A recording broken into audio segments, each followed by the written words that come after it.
اعوذ باللہ من الشیطان الرجیم بسم اللہ الرحمن الرحیم اللہم صلی علی سیدنا و مولانا محمد وعلی آل سیدنا و مولانا محمد مبارک وسلم وصلی علیہ۔ میری انتہائی نگارش یہی ہے، تیرے نام سے ابتدا کر رہا ہوں۔ معزز سامعین و ناظرین، ہمارے اسلاف ہمارے اس چینل کا وہ سلسلہ ہے جس میں ہم ان شخصیات کا تذکرہ کرتے ہیں جنہوں نے اپنی زندگی نیکی، تقوی، طہارت کے ساتھ خالق کی عبادت اور مخلوق خدا کی خدمت میں بسر کی۔ صحابہ کرام، اولیاء، اصفیاء، اتقیاء، صوفیاء، بزرگان دین، سلاطین و امراء اور اسی زمرے سے متعلق دوسری قابل تقلید ہستیاں جو ہمارے دین، ہماری تاریخ، ہماری تہذیب اور ہمارے اسلامی کردار و عمل سے متعلق اور وابستہ ہیں، ان کا ذکر خیر بلا شبہ ہمارے لیے مشعل راہ ہے۔ آئیے آج تاریخ اسلام سے ایک اور واقعہ آپ کی خدمت میں پیش کرتے ہیں۔ حضرت زکریا علیہ السلام کی عمر مبارک 90 سال ہو چکی تھی، لیکن اولاد نہیں تھی۔ آپ علیہ السلام رات کو گھر واپس آتے تو اس کمی کو بہت محسوس کرتے۔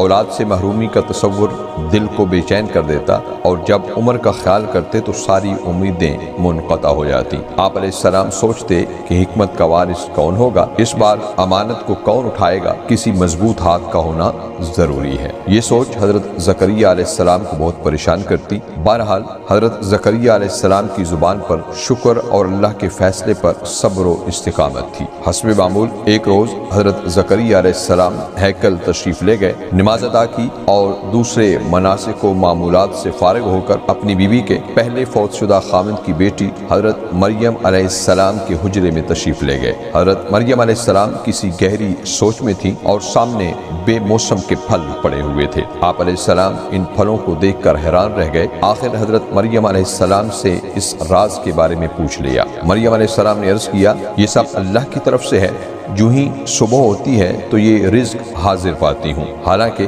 میں نے اسے پانے کی کبھی کوشش نہیں کی، یہ سب رب کائنات کا فضل و کرم ہے۔ حضرت زکریا علیہ السلام کی سوچ کے دھارے تبدیل ہو گئے اور انہوں نے رب رحمان و رحیم سے دعا کی کہ اے میرے رب، میری حالت یہ ہے کہ میری ہڈیاں کمزور اور بوسیدہ ہو گئی ہیں اور میرا سر بڑھاپے کی وجہ سے سفید ہو گیا ہے، اور اب تک ایسا نہیں ہوا کہ میں نے تجھے پکارا ہو اور میں نامراد رہا ہوں، اور میں ڈرتا ہوں اپنے بے دین رشتہ داروں سے کہ وہ میرے بعد دین ضائع نہ کریں، اور میری بیوی بانجھ ہے، پس مجھے اپنے پاس سے ایک وارث بخش دے جو میرا اور یعقوب علیہ السلام کے خاندان کا وارث بنے، اور اے رب اسے بنا دے پسندیدہ سیرت والا۔ سامعین و ناظرین، اللہ کیسے اپنے بندے کے اٹھے ہوئے ہاتھوں کی لاج نہ رکھتا۔ پھر ندا آئی، اے زکریا علیہ السلام، ہم تجھے ایک بچے کا مژدہ دیتے ہیں، اس کا نام یحییٰ علیہ السلام ہوگا، اور ہم نے اس سے پہلے کوئی ہم نام نہیں بنایا۔ بڑھاپے کی اس عمر میں حضرت زکریا علیہ السلام کے گھر حضرت یحییٰ علیہ السلام جیسے سعادت مند بچے کا تولد ہوا تو حضرت زکریا علیہ السلام بہت خوش ہوئے اور دل سے پریشانیوں کا تمام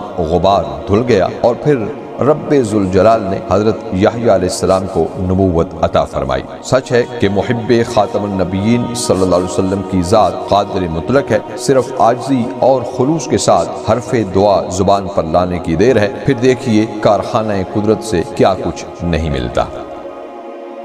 دعا ہے کہ اللہ رب العزت ہمیں عمل کی توفیق عطا فرمائے، اس جہان خواب میں زیارت رسول صلی اللہ علیہ وسلم اور اس جہان حساب میں شفاعت رسول صلی اللہ علیہ وسلم نصیب فرمائے، اور ہم سب کی نیک خواہشات، دلی تمناؤں اور دلی حاجات کو پورا فرمائے۔ ہم میں سے جو بیمار ہیں اللہ رب العزت انہیں جسمانی اور روحانی تمام بیماریوں سے نجات عطا فرمائے۔ ہمارے جو اعزاء و اقارب وصال فرما چکے ہیں اللہ پاک ان کی بخشش و مغفرت فرمائے، اور ہم سب کو دنیا و آخرت کی حسنات نصیب فرمائے، آمین یا رب العالمین۔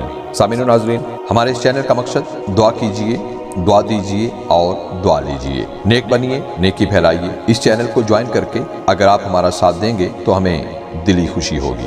حوصلہ افزائی کا شکریہ۔ اپنا اور سب اپنوں کا بہت خیال رکھیے، خوش رہیے اور خوش رکھیے۔ ناچیز کو اپنی دعاؤں میں یاد رکھیے گا۔ زندگی نے وفا کی تو ایک اور ویڈیو کے ساتھ حاضر ہوں گا۔ اللہ حافظ والسلام مع الاکرام۔